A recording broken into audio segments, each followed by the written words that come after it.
website for the world. We engage journalists from their own countries to discuss the issues of democracy, the issues of human rights, and engage with people from around the world.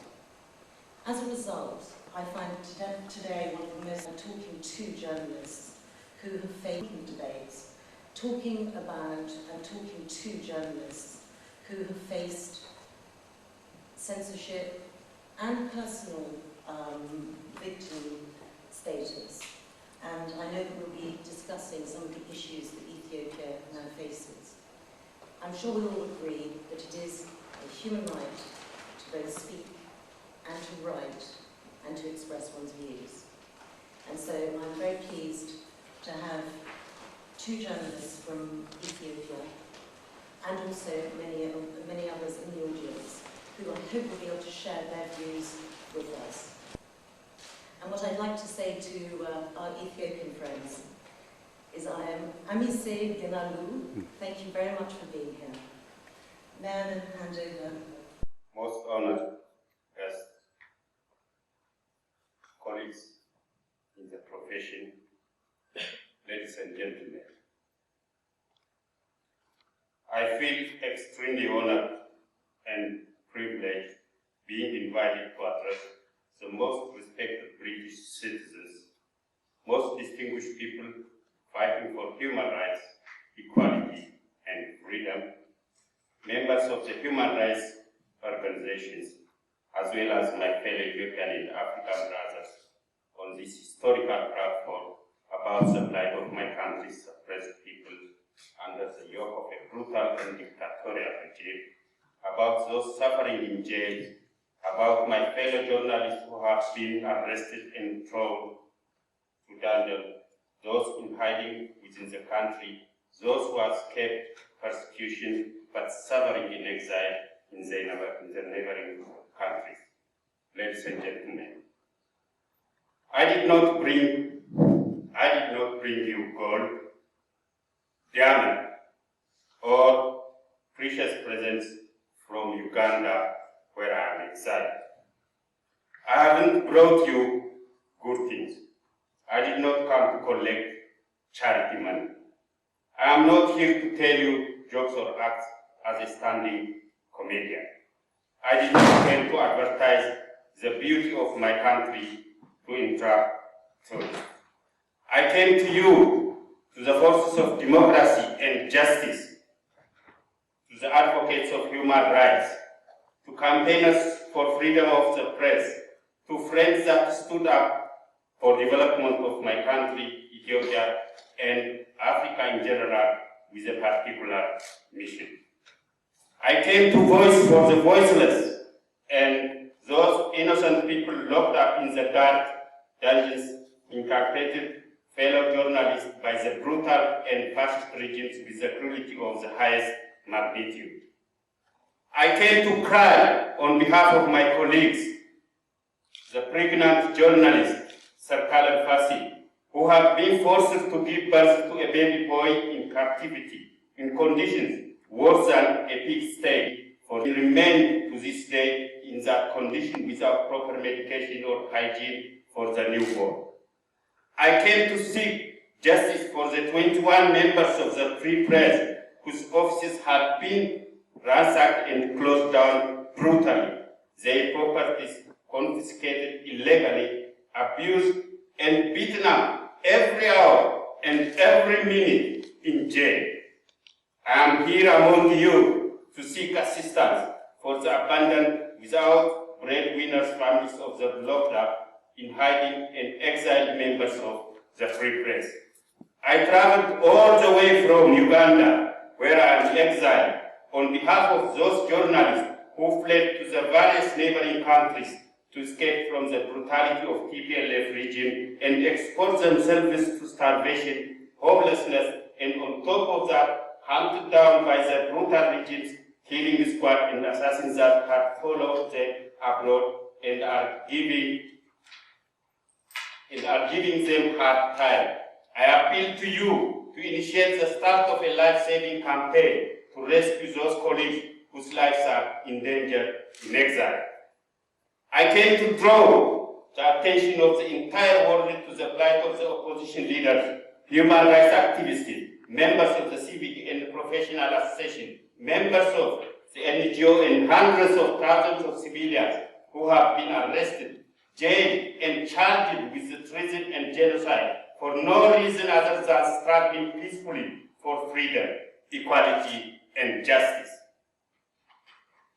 The struggle is continuing. Therefore, I am here to request you to side the people of Ethiopia in their struggle to bring democracy and freedom to the land. Journalists in many parts of Africa, particularly in Ethiopia, are being persecuted for being the eyes and ears of the downtrodden mass, for being the voice for the voiceless under tyrannical and dictatorial regimes of the continent. The situation has been aggravated in recent years. The regimes have stepped up the suppression in much worse conditions than ever. Therefore, the tragedy is not something to postpone for another day, but now. I am here to request the advocates for the freedom of the press, human rights organizations, and civic organizations to form an urgent task force to coordinate efforts to protect the rights of the persecuted. Ladies and gentlemen, the Ethiopian Free Press journalists that are currently languishing in jail are not just your colleagues in the profession. They are brothers and sisters and partners in the struggle for peace, democracy, and freedom to you too. Pushed out by the tyrant and dictatorial region of Ethiopia to Kenya, the Sudan, Djibouti, Yemen, Egypt, Uganda, Tanzania, and South Africa, my exiled colleagues are promoters of your vision for freedom, equality, and human rights. Therefore, their absolute freedom and respect of human rights, I humbly request you to stand up for a minute silence to show your solidarity with the persecuted journalists. One of the essential foundation of a man in a democratic system that for the development of every man. In a democratic system that sub-commission of the government must be subject to close scrutiny not only by the legislature and judicial authorities, but the right to receive information is recognized as. That is why freedom of expression and the right to receive information is recognized as a fundamental human right all over the world. My country, Ethiopia, is a land with an ancient history and is among the founding members countries of the United Nations and African Union. The right of freedom of expression had for centuries on end been denied in this country. Freedom of expression for which many sacrifices been paid over years of latent struggle of the people saw the light of day after the fall of the military regime in May 1991. Following the collapse of the military regime in May 1991, the transitional government that assumed state power issued a charter which guaranteed freedom of expression. This was not a novelty, as all the preceding conditions also guaranteed freedom of expression. On October 1992, the government issued a proclamation to provide for the freedom of the press. Most important point of the provision is the EPRDF web full of pride, so that the measures taken by the EPRDF web full of pride, so that the measures taken by the EPRDF web full of pride prospect. In line with the press law, the first primary reflection of the great wishes and aspirations of the Ethiopian people has been and continues to be a reflection of the great wishes and aspirations of the Ethiopian people, has been and continues to be a reflection of the great wishes and aspirations of the Ethiopian people for self-expression that has been denied and then suppressed for centuries on end. The free press in Ethiopia emerged suddenly and unexpectedly like a flood that overflowed its banks. It was pioneered by young, socially conscious, financially unequipped, and democratic elements of the society. Most of those who jumped into the private press had neither professional training nor experience. However, they were courageous, committed, strongly patriotic session will certainly help in the stepping up of the struggle they are carrying out, and the violence session will certainly help in the stepping up of the struggle they are carrying out of the development and consolidation of the free press in the country. I would like, therefore, to present the following information, which I hope would be that we are going to hold. The number of free press publications, the joint discussions that we are going to hold. The number of free press publications in my country that had shown remarkable growth at one time has dwindled at an alarming rate. The number of, until the beginning of the second year of the promulgation of the press proclamation, the number of press publications that were issued has reached 287. At present, there is no independent media in Ethiopia. Government blocked almost all private newspapers from publishing readily just and newspapers offices, confiscating computers, printers, fax machines, documents, and other material. On December, 21 free press journalists, including myself, were charged by the government with involvement in an illegal attempt to overthrow the government. Among those charged were 5 journalists of Ethiopia and descent who worked in Washington, D.C. for the Voice of America, Amharic Language Service. 14 of the journalists charged are in custody. Many members of our association have gone into hiding, fearing arrest. More than 12 journalists are forced to flee the country to save their neck.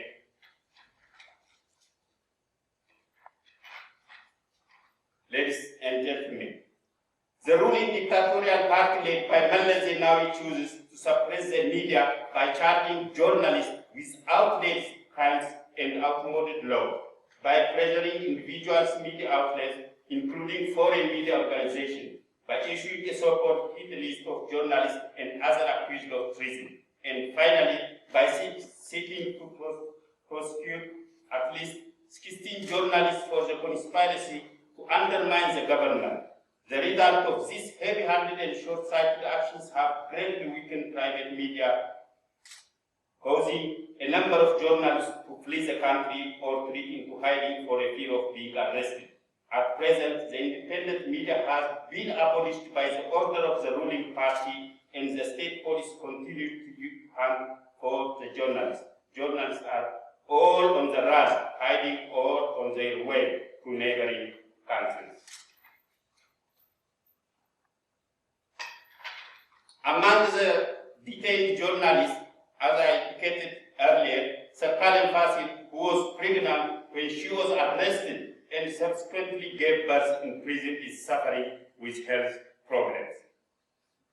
Journalists Sisaya Gena, Iskindar Nagga, and Dandwala Mareka are still in a solitary confinement which has no sun or artificial lights and with the worst hygienic condition. They are able to go to the toilet only once a day under armed escort and could not meet their families and friends. Ladies and gentlemen, well over 90% of the charges filed against free press journalists allege that the journalist has printed and disseminated information and articles that provoke hatred and animosity between people and incite people to war and violence. Most of charges filed by prosecutors' office allege that the journalist has violated this or that provision of the press law. However, there is not a single evidence that proves that the journalist has incited between the people and the government or provoked war through the articles he printed and disseminated in the newspaper. So far, no war has been provoked and people have not fought against one another because of such articles. All this goes to show the magnitude of alarming administrative justice that has been imposed on the free press journalists in Ethiopia. It is with a deep sense of sadness that me and all my colleagues will recall those colleagues of ours who perished under such mysterious circumstances. The dictatorial government of Meles Zenawi holds the sad record of the country with the highest number of imprisoned journalists, as well as the country with the largest number of journalists in exile in Africa. Members of EFJ and human rights activists strongly protest against the blind repression of freedom of expression and demands the immediate and unconditional release of all the journalists held in Ethiopia, since there is no solid evidence against the charges. Ladies and gentlemen, after attending a conference of African Free Expression Promoting Organization in Accra, Ghana, from October 28 to 30, I came to Uganda in Entebbe to attend the inaugural conference for the Eastern Horn of Africa Human Rights Defenders Network, organized by HRD, Center for Refugee Studies at York University, Canada, and Amnesty International Africa Regional Office in Kenya. During the conference period, the security situation in Ethiopia worsened, and I found myself on most wanted list of the Ethiopian government facing immediate arrest upon return. Fair legal treatment by the government authorities cannot be expected, and my life would be at serious risk, including a possible death penalty due to treason charges if returning home. Now I am in Uganda under the protection of Amnesty International.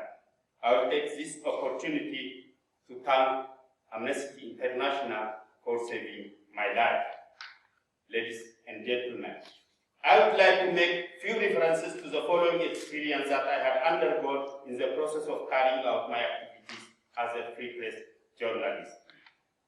Starting in 1992, as the chief editor of Zena Adma's private newspaper, I was detained at the Central Investigation Department for 8 days, and I was jailed at the Sava prison for 21 days. Then, as the chief editor of Addis Adma's private newspaper, I was detained for 1 month, after which I was released upon payment of bail money amounting Ethiopian birr 10,000. In 1994, as the chief editor of Ethiopian bilingual newspaper, I was detained for 1 month, after which I was released upon payment of a bail money amounting 10,000. In 1997, as editor-in-chief of Ethiopian bilingual newspaper, I completed a 6-month prison term, after which I was released. In 1998, as the chairman of the Coordinating Committee of the Ethiopian Free Press Journalists Association, AFCHR, a charge was filed against me for issuing and disseminating a press statement. I was detained for 7 months without due process of law at the Central Investigation Department in Addis Ababa Central Prison, and later released on bail. The 3 charges that are being seen by the High Court were charges filed against me while I was in prison. The first criminal bench of the Federal High Court on March 2002 found guilty, but I'm innocent, of violating the press proclamation and imposed on me a fine amounting to 12,000. Thanks to the international community, to whom the money was paid by the International Press Institute, and they get me out from jail. Ladies and gentlemen, let me give you one example. Let me give you one example out of those charges. Charge brought by the prosecutor office says, defendant, my name is Kifle Mullah, occupation publisher and editor-in-chief. The crime, violating of Article 10.1 of Press Proclamation.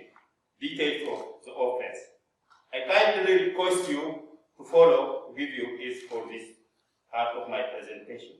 The defendant, while working as a publisher and editor-in-chief of Ethiopian private newspaper, failing to fulfill his obligation to ensure that the contents of material or information he disseminates in the newspaper are free from legal accountability, has published in the just mentioned newspaper an article entitled,